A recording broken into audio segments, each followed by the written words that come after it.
हाँ भैया, सीताराम, राम सीताराम, राधे राधे। हम पार्वती के महादेव चैनल से बोलते ही चलते ही आप लोगों का बढ़िया चुटकुला गीत सुनावे और जाए अनुपम तिवारी के लोग गीत चैनल पे। अब अच्छा लगे तो अपना आशीर्वाद जरूर दिए, कमेंट करके बताइए भैया।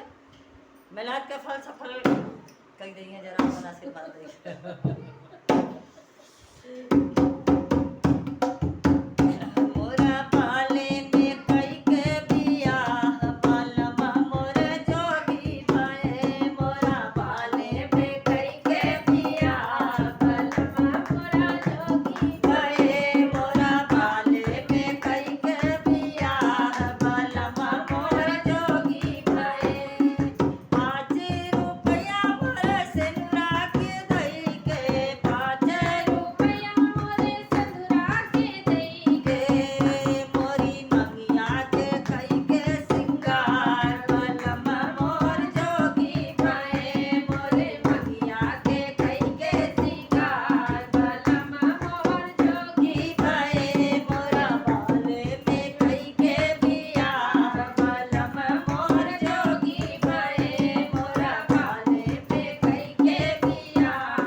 अच्छा लगे तो अपन आशीर्वाद बरसाइए।